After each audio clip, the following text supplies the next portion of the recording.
जो अपने कदमों की काबिलियत पर विश्वास रखते हैं वही अक्सर मंजिल पर पहुंचते हैं। Hello everyone, good morning. This is Diksha. Welcome back to my channel. So मैं अभी उठी हूँ। अभी फर्स्ट ऑफ ऑल हम चलते हैं, ब्रश करते हैं, देन थोड़ा सा पानी पीते हैं, योगा करते हैं, एंड देन उसके बाद हम लोग शुरू करेंगे हमारा day. So it's a new day, new beginning. Let's explore the day. So let's go with me.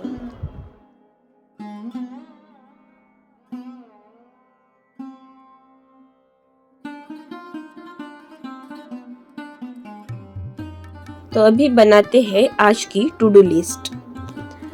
आज मुझे करना है ज्योग्राफी का रिवीजन, इंडियन ज्योग्राफी का। उसके बाद मुझे करंट अफेयर्स पढ़ना है। उसके बाद एनवायरनमेंट का रिवीजन करना है, एंड लास्ट में मुझे करना है पॉलिटी का रिवीजन। एंड अगर वो करने के बाद अगर मुझे टाइम मिलता है तो मुझे एक पेपर सॉल्व करना है। तो अभी मैं जल्दी से लैब के लिए रेडी हो जाती हूँ। चेंज वगैरह कर लिया है मैंने। अभी ब्रेकफास्ट कर लेते हैं और फिर निकलते हैं लैब के लिए। मुझे ना वैसे चाय बिस्किट, चाय ब्रेड इतना पसंद नहीं है, लेकिन कुछ ऑप्शन नहीं है तो यही खाना पड़ता है।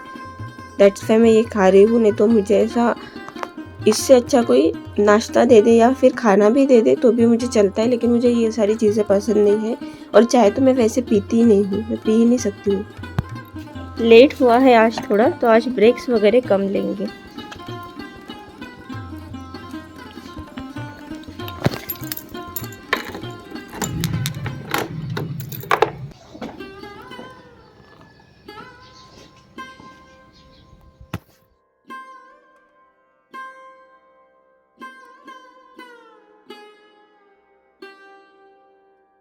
आने के बाद सबसे पहले सब कुछ सामान निकालो, टाइमर लगाओ एंड पढ़ने बैठ जाओ।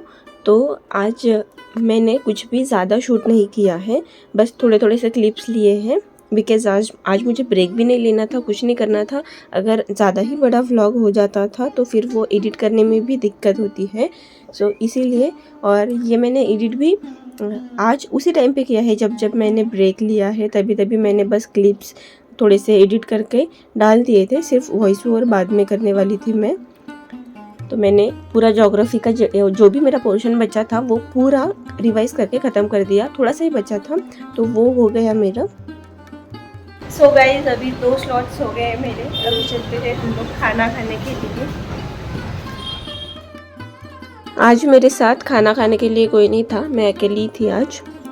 तो मैं बैठी, मेरे साथ बैठने के लिए थे फ्रेंड्स, लेकिन उनको थोड़ा लेट खाना था और मुझे भूख लगी थी तो मैंने खाना वगैरह खा लिया। एंड न्यूज़पेपर देख रही थी मैं कि एडिटोरियल पढूं क्या, लेकिन मुझे आज जो मैंने टू डू लिस्ट बनाई है उसमें ही ज़्यादा चीज़ें करनी है तो मैंने वो स्किप किया। एंड फिर नेक्स्ट स्लॉट के लिए मैं लैब में आके बैठ गई। तो अभी नेक्स्ट स्लॉट मैं लेने वाली हूँ करंट अफेयर्स का, और फिर ईवीएस करूँगी क्योंकि ईवीएस को रिवाइज करना और करंट पढ़ने का ही बाकी है थोड़ा, तो दैट्स वाई। दोस्तों, जिन भी लोगों का अभी रिजल्ट नहीं आया है उन लोगों के लिए मैं एक बात बताना चाहूँगी कि आप निराश मत होइए, फिर से स्टार्ट कीजिए। आपका बहुत कुछ छूटा नहीं है, बहुत कुछ रहा नहीं है, आपको न्यू स्टार्टिंग नहीं करनी है, आपको सिर्फ रिज्यूम करना है। तो आपके लिए मुझे इतना ही बताना है कि आज हम लोगों ने रास्ता बना लिया है तो कल मंजिल भी मिल ही जाएगी। हौसलों से भरी ये कोशिश एक दिन ज़रूर रंग लाएगी। हौसलों से भरी ये कोशिश एक दिन ज़रूर रंग लाएगी। इतनी मेहनत हम लोगों ने की है तो वो वेस्ट नहीं जाएगी। आप विश्वास रखिए खुद पर, खुद के कर्मों पर। आपने जो भी किया है आपने उसमें अपना 100% दिया है। अगर नहीं हुआ है बाई चांस तो आप नेक्स्ट टाइम 101% दीजिए। वो 1% जो आपका छूटा है वो एफर्ट्स उसमें डालिए।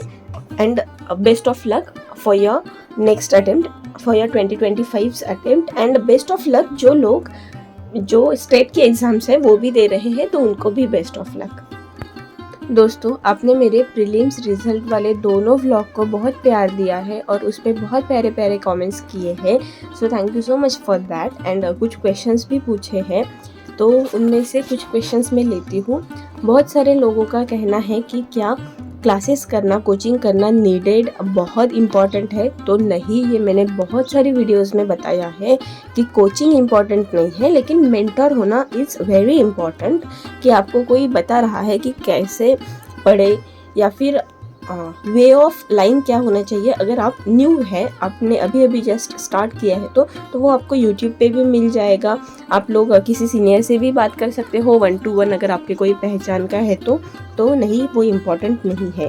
सेकेंड थिंग, अगर आपको लग रहा है 2-3 महीने के बाद भी कि मुझे समझ में ही नहीं आ रहा है बिना कोचिंग के, विदाउट कोचिंग के, एंड मेरे पास पैसे भी है कि मैं कोचिंग लगा सकूं, मुझे यूट्यूब से भी समझ नहीं आ रहा है, ऑनलाइन भी समझ नहीं आ रहा है, then and only then you can go for coaching. तो ये आपका डिसीजन होगा आफ्टर आप सिलेबस समझ लीजिए। उसके बाद आप सोचिए कि आपको क्या करना है। ये हो गया मेरा ओपिनियन या मेरा सजेशन। बाकी आपके ऊपर निर्भर है कि आपको क्या करना है। सेकेंड, मुझे बहुत सारे लोगों ने बोला है कि क्या दिल्ली में जाना ज़रूरी है यूपीएससी की पढ़ाई करने के लिए।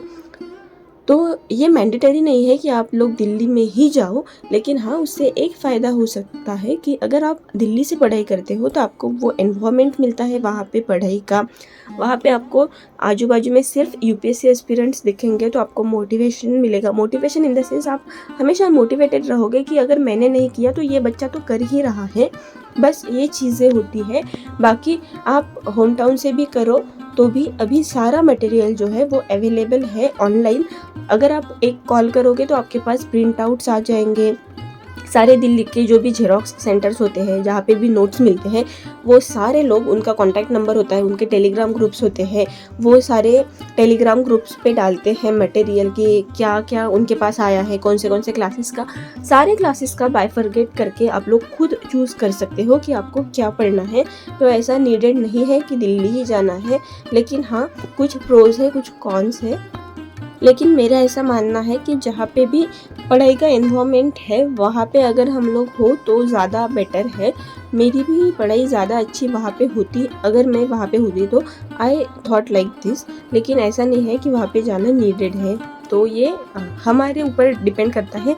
मेरे यहाँ पे बहुत सारे स्टूडेंट्स हैं जो यहीं पे रह के पढ़ रहे हैं। मेरे बहुत सारे फ्रेंड्स हैं जिनकी अभी प्री निकली है, जिनको मेंस के लिए वो लोग दिल्ली गए हैं। So yeah, that's it for a day. Thank you so much for watching this video. Thank you for clicking on this video.